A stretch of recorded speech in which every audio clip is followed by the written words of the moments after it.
ہمارے منجی یسوع المسیح یشوع مشیخ کے عظیم اور جلیل نام میں آپ سب کی سلامتی ہو۔ نبیوں کی کہانی پروگرام کے ساتھ ہارون خان آپ کی خدمت میں حاضر ہے، اور آج ہم سیموئیل کی کتاب کو پہلے چیپٹر سے اس کو دیکھنا شروع کریں گے۔ ہم نے کل سیموئیل کا تعارفی پروگرام، انٹروڈکشن پروگرام دیکھا، جس میں ہم نے اس کی ہسٹوریکل بیک گراؤنڈ، تاریخی پس منظر دیکھا۔ ہم نے دیکھا، سیکھا کہ یہ پہلا سیموئیل، دوسرا سیموئیل، پہلا سلاطین، دوسرا سلاطین، یعنی پہلے سیموئیل سے، فرسٹ سیموئیل سے لے کر سیکنڈ کنگز تک یہ ایک ہی بک ہوتی تھی، لیکن وہ چار سیپریٹ بکس میں، چار علیحدہ کتابوں میں تقسیم ہوئی۔ کس وقت ہوئی، میں نے اس حوالے سے بھی آپ کو بتایا۔ گریک سیپچوجنٹ، جب عبرانی سے یونانی میں جو ہے ٹرانسلیشن ہوئی ہے، تو اس وقت یہ تقسیم ہوئی ہے۔ چینج نہیں ہوا، بدلا نہیں کچھ بھی، صرف ایک کتاب کے چار حصے کر دیے گئے۔ اور یہ ہم نے اس وجہ سے سیکھا کہ ہم ان چاروں کتابوں کو ایک کنٹینیویشن میں، ایک تسلسل میں پڑھیں۔ اسرائیل جو ہے وہ سیموئیل کے ٹائم میں ایک یونیفائڈ نیشن نہیں تھی، ایک متحدہ قوم نہیں تھی، اور جہاں پر اسرائیل کا ذکر as an entity, as a collective term آتا ہے اکٹھے ہونے کے حوالے سے، کہ اسرائیل، سارا اسرائیل، وہ سارا اسرائیل ایک جنرل بات کی جا رہی ہے، وہ حقیقتاً سارے اکٹھے نہیں تھے۔ جو اسرائیل ہے وہ ایک بڑا لوز سا کلیکشن تھی سارے قبائل کی اور سارے خاندانوں کی، اور ہم نے دیکھا کہ کیسے جو ہے قضات کے ٹائم میں، قاضیوں کے ٹائم میں، یہ خاندان اور یہ ٹرائبز جو ہیں مزید جو ہیں تقسیم ہوتے جا رہے تھے۔ کیونکہ ان کے اوپر جو لوگ آ کے ان کو کیپچر کرتے تھے، جیسے کنانی، جیسے مدیانی، جیسے میسوپوٹامیہ کے لوگ، جیسے فلسطی لوگ، تو وہ پورے علاقے پہ شاید کیپچر نہیں کرتے تھے۔ جن علاقوں کو وہ کیپچر کرتے تھے، ان کی تہذیب و تمدن، ان کا رہن سہن، ان کا کلچر جو ہے وہ دوسری قوموں کے ساتھ مل جاتا تھا۔ کچھ کو انہوں نے خود نہیں نکالا تھا، ان کے ساتھ یہ خود مل جل گئے تھے۔ تو کافی ایک جو ہے ملا جلا سا، ملاوٹی سا پروگرام چل رہا تھا۔ اب جو فلسطی ہیں، جو بڑے پاورفل تھے اس وقت لوگ، ان کو سی پیپل، بحری لوگ کہا جاتا ہے۔ کیونکہ وہ آج کل کے فلسطینی نہیں تھے۔ آج کل کے فلسطینی تو جو ہیں وہ عرب قوموں میں سے لوگ اپنے چھوڑ گئے، اور ان کو فلسطینی فلسطینی کہتے رہتے ہیں۔ فلسطین بیسیکلی جو آج کل کے ہیں، وہ بیسیکلی اردن کے اور مصر کے لوگ ہیں، جن کو وہ وہاں پر چھوڑ گئے ہیں کہ اسرائیلیوں کو تنگ کرتے رہے 1948 میں، جب اسرائیل آزاد ہوا۔ لیکن جو فلسطی بائبل میں ذکر ہے وہ بحری لوگ تھے، دیور سی پیپل۔ تو وہ جو تھے وہ بڑے سوفسٹیکیٹڈ تھے، وہ بڑے لائق، قابل لوگ تھے، ایڈوانس تھے وہ لوگ، اور وہ اس طرح ان کے اوپر قبضہ نہیں کر دیتے کہ ان کی پھینٹیاں لگا رہے ہیں۔ وہ ان کے ساتھ ملتے جلتے تھے اور ان کو بیسیکلی کنٹرول میں رکھتے تھے، اور جو اپنا تہذیب و تمدن ہے وہ سلولی ان کے اندر سرایت کر رہے تھے، ان کے اندر جو ہے اس کو بڑھا رہے تھے۔ سو فلسطینیوں کی جو ڈومیننس ہے، فلسطینیوں کا جو کنٹرول ہے، وہ ٹھیک ہے، ان کا جو ہے زور بھی تھا، لیکن وہ اتنا تھریٹننگ نہیں تھا، وہ اتنا جو ہے خطرناک نہیں تھا۔ لیکن وہ ڈوسائل لوگ تھے، وہ اندروں اندر ہی سارا کام کر لیتے تھے، یعنی وہ ان کو اندر سے ویک کر رہے تھے، تاکہ ایک نسل نہیں تو دوسری نسل میں بالآخر ہم انہیں کیپچر کر لیں، ان کو پکڑ لیں، ان کو اپنا غلام بنا لیں۔ دوسری قومیں کیا کرتی تھیں، آتی مار دھاڑ، فل ایکشن پروگرام، اور ان کو تو ان کی بھی لڑائی ہوتی تھی، ان کی بھی لڑائی ہوتی، لیکن فلسطی جو ہیں وہ بالکل سیانے کوے کی طرح جو ہے ان کو اندر سے کھا رہے تھے، اور ان کو باقاعدہ جو ہے ایک پلان کے تحت جو ہے اپنا محکوم بنا رہے تھے، اپنا سبجیکٹ بنا رہے تھے۔ سو یہ چیز آپ ذہن میں رکھیں، اور اس کو پس منظر میں رکھتے ہوئے، اس کو اپنے ذہن میں رکھتے ہوئے، بیک گراؤنڈ میں رکھتے ہوئے، آپ سیموئیل کی کتاب کا، پہلے سیموئیل کی کتاب کا پہلا چیپٹر جو ہے اس کو پڑھیں، اور پھر میں اس کو جو ہے آپ کو بتانا اور سمجھانا شروع کرتا ہوں۔ اچھا، سٹوری کی اوپننگ کہاں ہو رہی ہے؟ سٹوری کی اوپننگ ہو رہی ہے افراہیم کے کوہستانی ملک میں۔ راماتیم سوفیم کا ایک شخص تھا جس کا نام القانا تھا، اور وہ افرائیمی تھا۔ اب راماتیم زوفیم کون سی جگہ ہے؟ یہ افرائیم کا کوہستانی یعنی پہاڑی علاقہ ہے، ہلی ایریا ہے۔ راماتیم ایک کامن پلیس نیم ہے، جس کے مطلب ہیں دو اونچائیوں کے، دو پہاڑیوں کے، اور زوفیم جو ہے وہ ایک قبیلے کا نام ہے، ایک خاندان کا نام ہے، ایک قبیلے میں سے خاندان کا نام ہے۔ بعد میں ہم دیکھتے ہیں کہ راماتیم زوفیم کہا گیا ہے، جس کو شارٹ کر کے راما بھی کہا گیا ہے، اور یہ ایک ہی جگہ ہے۔ جو بندے کا نام ہے جو کہ سیموئل کا باپ ہے وہ ہے القانہ۔ القانہ کا مطلب ہے خدا کا کریٹ کیا ہوا، خدا کا بنایا ہوا۔ اب یہ شخص افرائیم میں رہتا تو ہے، لیکن ہم دیکھیں گے کہ اس کی جو جینیالوجی ہے، اس کا نسب نامہ ہے، وہ لاویوں سے ملتا ہے۔ آپ لوگ حیران ہوں گے، آپ کہیں گے یہاں پہ تو افرائیم قبیلے کا ذکر ہے، اور یہ کیسی بات ہے؟ یہ ایسے ہی ہے کہ جیسے ہم کسی پٹھان کو دیکھیں کہ وہ اگر کراچی میں رہتا ہے تو وہ رہے گا تو وہ کہلائے گا تو کراچی والا، لیکن وہ ہوگا سرحد کا، ٹھیک ہے؟ سو ہم یہی سوچ جو ہے اپنے ذہن میں رکھیں کہ یہ شخص رہتا تو افرائیم میں تھا، لیکن ایز اے قبیلہ جو ہے، ایز اے ٹرائب جو ہے، یہ لاوی کے قبیلے سے تھا۔ اس کی جینیالوجی جو نسب نامہ ہمیں ملتا ہے وہ تواریخ میں ملتا ہے، اور وہ میں بھی آپ کو پڑھ دیتا ہوں اور آپ کو ریفرنس بھی دوں گا۔ پہلا تواریخ اور اس کا 6واں باب، فرسٹ کرونیکلز اور چیپٹر 6، جس میں آپ دیکھتے ہیں کہ یہ شخص القانہ جو ہے یہ لاوی کی نسل ہے اور کہات کا خاندان ہے، بنی کوہات میں سے ہے۔ یہ آپ اس کو ضرور پڑھیے گا، کیونکہ یہ بہت زیادہ سگنیفیکنٹ بات ہے، اہم بات ہے۔ کوہات کا جو خاندان ہے، جو کورا کا خاندان ہے، اور کورا جو ہے وہ موسیٰ کے مقابلے پہ ایک اینٹی کرائسٹ تھا، ایک ابلیسی پکچر تھا، بہت ہی زیادہ اپوزٹ۔ اس نے بغاوت کی تھی۔ اس کا ذکر ہم کہاں پر دیکھتے ہیں؟ اس کا ذکر ہم دیکھتے ہیں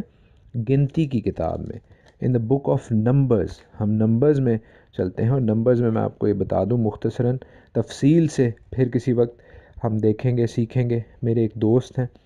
جنہوں نے بائبل اسٹڈی کرنا شروع ہی ایکچولی اس کیریکٹر پہ، جب میں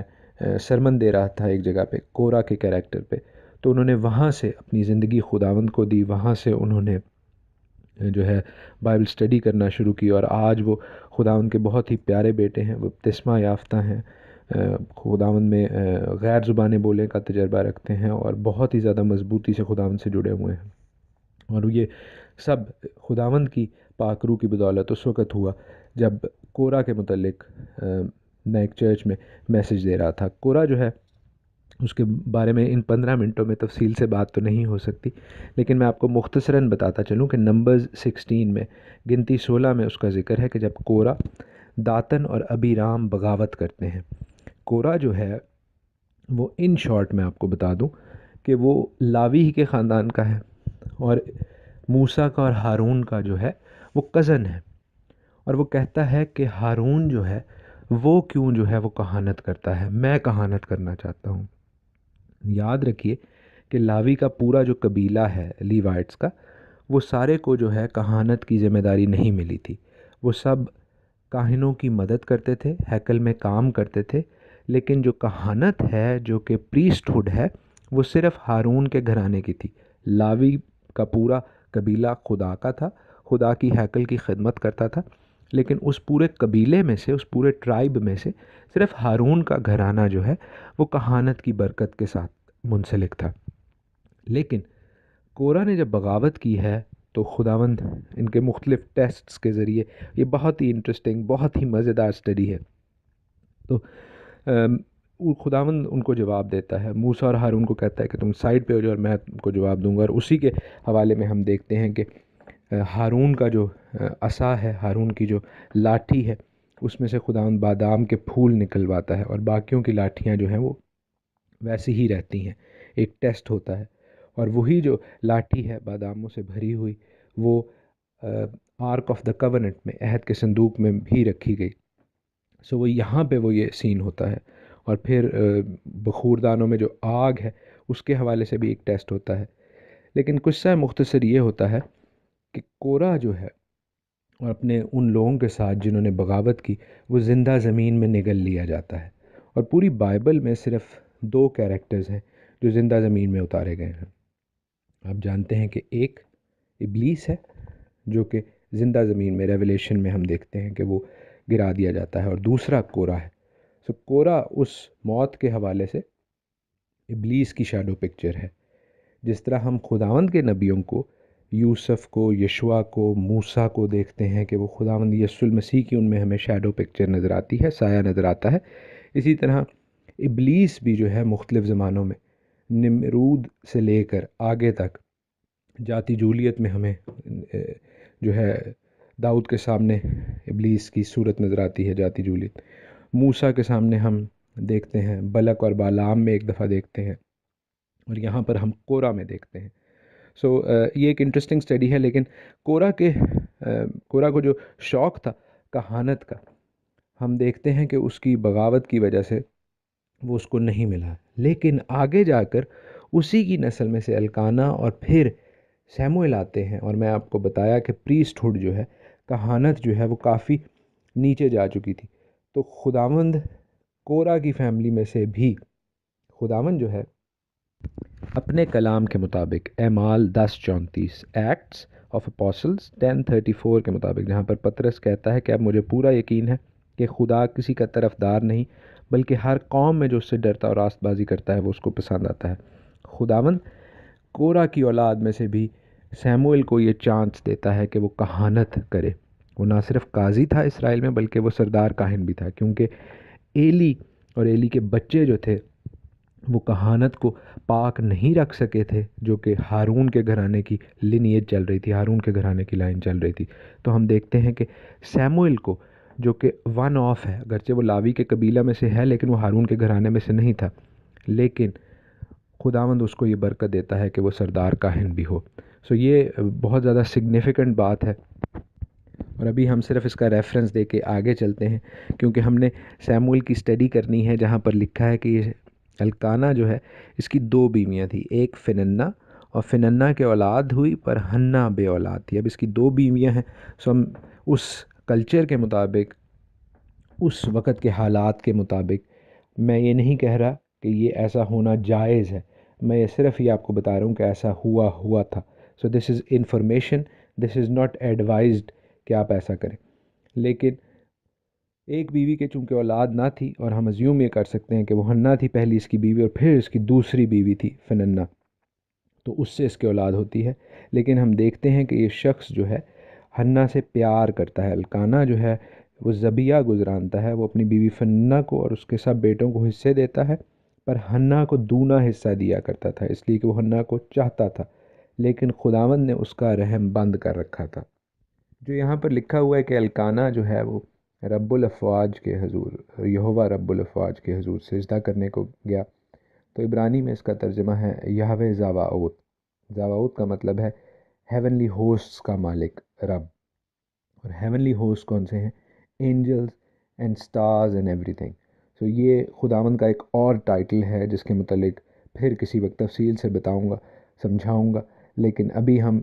اس چیز کو ہم نے صرف ٹچ کیا ہے، اور ہم آگے چلتے ہیں کہ ان کی شادی کے حوالے سے اور اس کے بے اولاد ہونے کے حوالے سے ہم سیکھتے ہیں۔ ہنا بے اولاد تھی، وہ بانجھ تھی، اور ہنا کے ذہن میں 2 چیزیں ہیں اس کی بیرن سٹیٹ کے، اس کی بانجھ پن کے، یہ کہ اس نے گناہ کیا ہے اور اس کی جو بے اولادی ہے وہ اس کی سزا ہے، اور دوسری یہ کہ اس نے گناہ نہیں کیا لیکن خداوند کا کوئی مسٹری پرپز ہے اس کے رحم کو بند رکھنے کا۔ جو بھی مقصد ہے، ہم جانتے ہیں کہ ان لوگوں کا یہ پورا یقین ہے، یہ ماننا ہے کہ یہ خداوند کی طرف سے ہے، یہ یہوہ کی طرف سے ہے کہ اس کے اولاد نہیں ہے۔ میں سمجھا نہیں سکتا کہ کیسے خواتین فیل کرتی ہیں، اسپیشلی مشرقی معاشرے میں، جب وہ اولاد ان کے نہیں ہوتی، اسپیشلی جب ان کی شادی ہو جاتی ہے اور دوسری خواتین جو ان کے رشتے میں ہیں، رشتہ دار ہیں، ان کے ہاں اولاد ہے۔ میں اس درد کو ایکسپلین نہیں کر سکتا، لیکن یہاں پر ہم ہنا کو دیکھتے ہیں کہ جو کہ دکھی ہے، اور لکھا ہے کہ اس کی سوتن اسے کڑھانے کے لیے بے طرح چھیڑتی تھی، کیونکہ خداوند نے اس کا رحم بند کر رکھا تھا، اور چونکہ وہ سال بسال ایسا ہی کرتا تھا، اس لیے جب وہ خداوند کے گھر جاتی فننا اسے چھیڑتی تھی۔ کیوں چھیڑتی تھی؟ کیونکہ اس کے پاس جو پورشن آتا تھا وہ ڈبل پورشن ہوتا تھا، زیادہ اس کو ملتا تھا، کیونکہ القانا اس کو پیار کرتا ہے، لیکن اس کے ہاں اولاد نہیں ہے۔ فننا کے پاس اولاد تھی، اور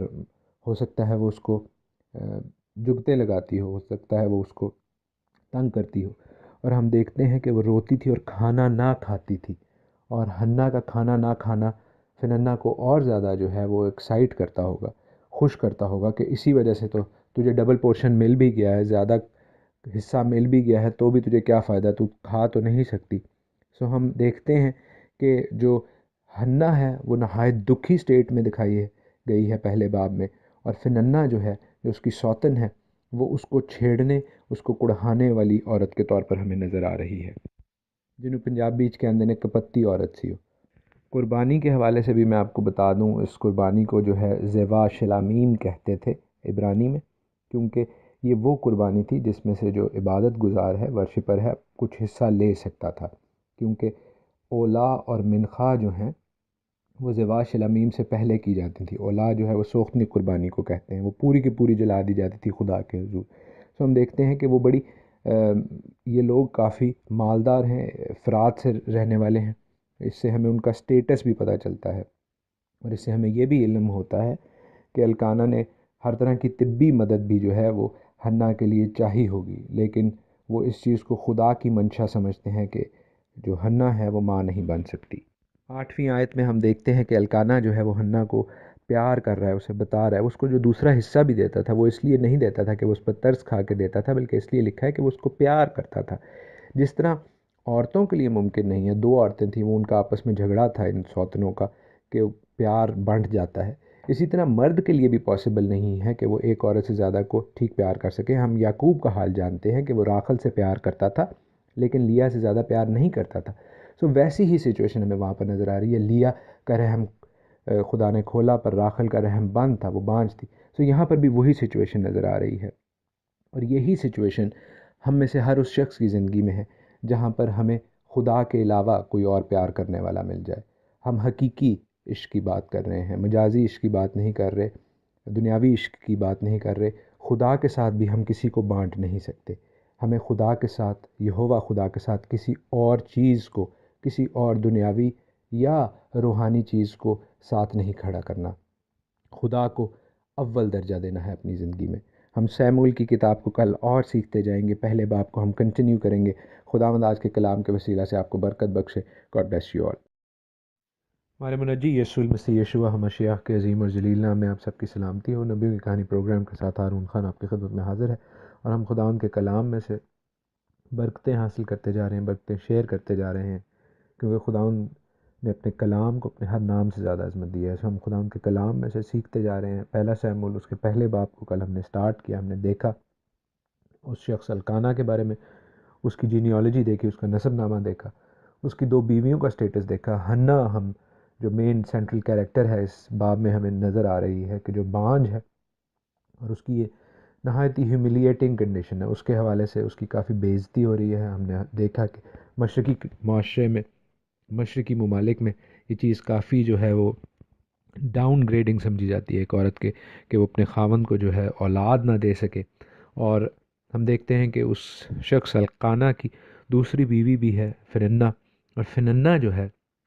وہ اس نے اپنے خاوند کو بچے دیے ہیں، اولاد دی ہے، اور وہ اس عورت حنا کو اکثر چھیڑتی اور تنگ کرتی ہے، اور کوئی موقع جانے نہیں دیتی جب وہ اس کی بے عزتی نہ کرے۔ اور ہم جانتے ہیں کہ اس کا جو غصہ ہے وہ کیوں ہے، اس کا غصہ اس لیے ہے، وہ ہمیں صاف نظر آ رہا ہے، کلام میں لکھا ہے کہ الکانہ جو ہے وہ حنا سے زیادہ محبت کرتا ہے، اور ہم نے اس حوالے سے سیکھا دیکھا کہ یعقوب بھی راخل اور لیا کا جب اس کی شادی ہوئی تھی تو یعقوب جو ہے وہ راخل سے پیار کرتا تھا، لیا سے پیار نہیں کرتا تھا۔ سو جو سوتن کی بات ہے، یہ کلام میں صرف بتائی گئی ہے کہ ان کی تھی، یہ آپ کو ایڈوائز نہیں کیا گیا کہ آپ جا کے 2 شادیاں کریں، 3 شادیاں کریں۔ It is in fact it shows کہ وہاں پر پرابلمس تھیں، اٹ شوز کہ اس گھرانے میں مسئلے تھے۔ ایک اور چیز جو ہم دیکھتے ہیں آگے جا کر، ہم خداوند کے کلام میں سے دیکھیں گے اور سیکھیں گے، وہ یہ ہے کہ حنا کو خداوند نے اس پوائنٹ پر لایا۔ خداوند، میں اپنے ایک بہت ہی عزیز دوست کے ساتھ کل بات کر رہا تھا، اور وہ بلیسنگ پا رہے تھے، سو انہوں نے اس بات کی گواہی دی کہ روت کی کتاب سے انہیں بہت برکت ملی، اور سیموئیل کی کتاب جو ہم نے سٹارٹ کی ہے وہ اس کے بارے میں ڈیٹیل سے اسٹڈی کرنا چاہتے تھے کافی عرصہ سے، لیکن انہوں نے ایک بہت خوبصورت بات کہی، انہوں نے بتایا کہ خداوند چاہتا ہے کہ جب ہم اس سے کچھ چیز مانگتے ہیں تو ہماری زندگی کا رستہ متعین کرنے کے لیے، ایک پاتھ وے سیٹ کرنے کے لیے، خداوند اس وقت تک ہمیں وہ بلیسنگ نہیں دیتا جب تک وہ ہمیں وہ رستہ نہ بتا دے جہاں پر ہمیں چلنا ہے۔ اور حنا کے حوالے سے بھی ہم یہی سیکھتے ہیں کہ حنا سے خداوند وہ اولاد اپنی برکت، اپنی خدمت کے لیے چاہتا تھا. سیموئل کو، جس کو عبرانی میں شموئیل کہتے ہیں، اور اس حوالے سے میں ابھی آپ کو مزید بتاتا ہوں. خداوند چاہتا تھا کہ یہ اس کا خادم بنے، اس کا کاہن بنے، اس کا نبی بنے، اس کا شوفتیم، اس کا قاضی بنے.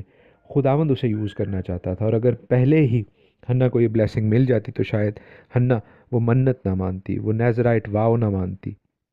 لیکن خداوند نے اس کو اس پوائنٹ پر لایا جہاں پر ہم دیکھتے ہیں کہ حنا جو ہے وہ ہیکل کی چوکھٹ کے پاس جا کر دعا کر رہی ہے، وہ دلگیر ہو رہی ہے، وہ کھانا نہیں کھاتی ہے، اور وہ خداوند کے حضور آتی ہے. عبرانی میں جو ہیکل کی چوکھٹ کا ذکر ہے، یہ بیسیکلی مزوزہ ہیکل کہا جاتا ہے اس کو. اور مزوزہ جو لوگ اس عبرانی ٹریڈیشن سے واقف ہیں، ہیبریک ٹریڈیشن سے واقف ہیں، ان کو علم ہے. جن کو نہیں علم ہے ان کو بتا دوں کہ ہیبریو ہومز میں جو اسرائیلی گھر ہیں ان کے دروازوں کے اوپر یہ ایک ریکٹینگولر سا چھوٹا سا ایک حصہ لگایا ہوتا ہے جس کے اندر ہینڈ ریٹن اسکرول ہوتا ہے، ہاتھ سے لکھے ہوئے.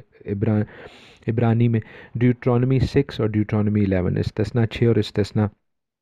11 کو جو ہے لکھا ہوتا ہے، اور وہ برکت کے لیے ہوتا ہے. تو یہ یہاں سے ٹرم آئی ہے. مزوزہ جو ہے وہ it's like a porch shape. ہیکل کے سامنے ایک پورچ نما جگہ تھی جہاں پر ہم دیکھتے ہیں کہ ایلی بھی بیٹھا ہوا ہے، ایلائے دی ہائی پریسٹ بیٹھا ہوا ہے. اور وہ کہاں پر بیٹھا ہوا ہے؟ کرسی پر بیٹھا ہوا ہے. کرسی ہمارے مشرقی معاشرے میں جو ہے وہ اقتدار کو ظاہر کرتی ہے، اتھارٹی، اختیار کو ظاہر کرتی ہے. اور بالکل وہاں پر ہزاروں کرسیاں نہیں تھی، ایک کرسی تھی جو سردار کاہن کے پاس تھی، جس کا اختیار ہے، جس کی اتھارٹی ہے. آپ کو پتہ ہی ہے کہ پاکستان، انڈیا جیسے ممالک میں جو ہمارے سیاستدان ہیں، پولیٹیشنز ہیں، وہ کرسی کے لیے کیا کیا نہیں کرتے. سو یہاں پر بھی ہم دیکھ رہے ہیں کہ کرسی جو ہے وہ بڑی امپورٹنٹ ہے، اور کرسی کے اوپر سردار کاہن بیٹھا ہوا ہے. حنا جب خداوند کے حضور دعا کرتی ہے تو ہم دیکھتے ہیں کہ وہ حنا خداوند سے فریاد کرتی ہے کہ تو اپنی لانڈی کو، اپنی ہینڈ میڈن کو فرزند نرینہ بخشے تو میں اسے زندگی بھر کے لیے خداوند کو نظر کر دوں گی اور اس طرح اس کے سر پر کبھی نہ پھرے گا. وہ نذیر کی منت مانتی ہے. نہ صرف وہ یہ نذیر کی منت مانتی ہے بلکہ ایک بہت بڑی بات کر دیتی ہے کہ میں اسے خداوند کو ہمیشہ ہمیشہ کے لیے دے دوں گی. اور ہم نہیں جانتے کہ اس وقت اس کی ذہن میں کیا چیز ہے، لیکن یہ جو نذیر کی منت ہے یہ بھی پیٹ سے خدا کا نذیر ہونا، ماں کے پیٹ سے. بائبل میں ایسے دو اشخاص کا ذکر ہے. ایک یہاں پر ہم سیموئل کو دیکھ رہے ہیں، اور ایک ابھی ہم نے پچھلے دنوں میں جو کتاب قاضیوں کی کتاب پڑھی ہے، سیکھی ہے، اس میں ہم نے سمسون کے حوالے سے دیکھا اور سیکھا کہ وہ پیٹ سے خدا کا نذیر تھا، ماں کے پیٹ سے ہی خدا کا نذیر تھا. اور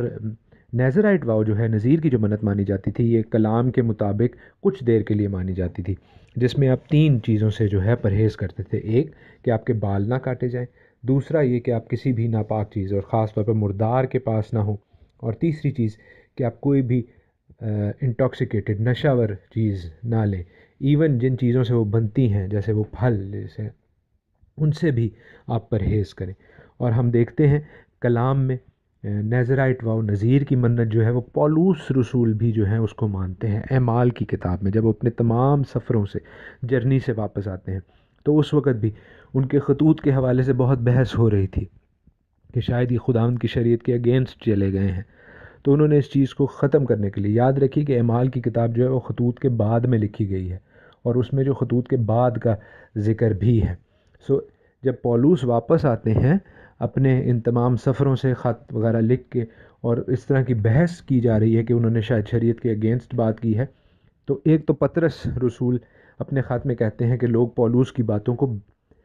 فضول کھینچتے اور تانتے ہیں تاکہ اپنے لیے ہلاکت پیدا کریں. وہ ہرگز ہرگز شریعت کے اگینسٹ بات نہیں کر رہے.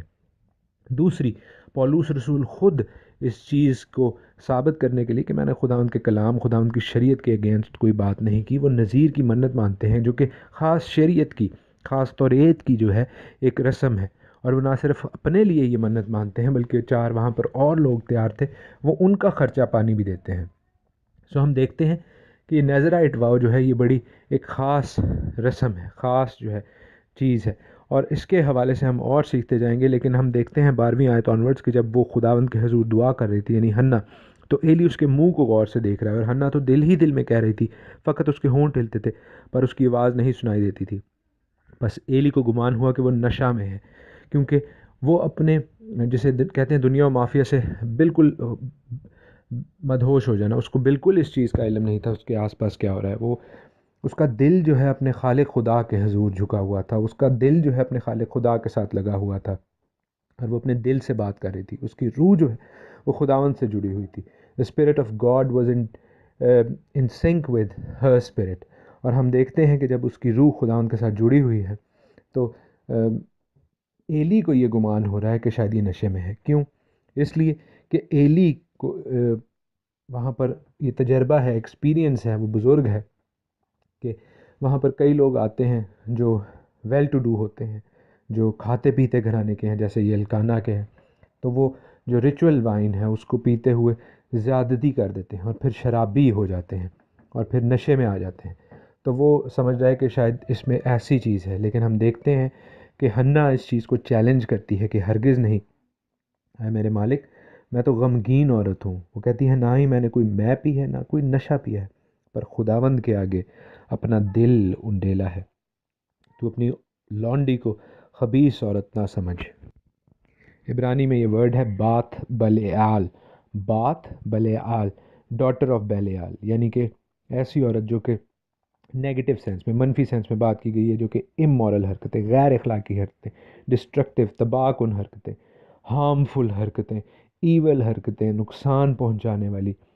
سوسائٹی کو، معاشرے کو، اپنے جسم کو نقصان پہنچانے والی عورتیں جو ہیں، اس سے وہ کہتی ہے کہ میں ایسی عورت نہیں ہوں، لیکن میں تو صرف خدا سے بات کر رہی ہوں، اپنی فکروں اور دکھوں کے ہجوم کے باعث میں اب تک بولتی ہوں۔ ایلی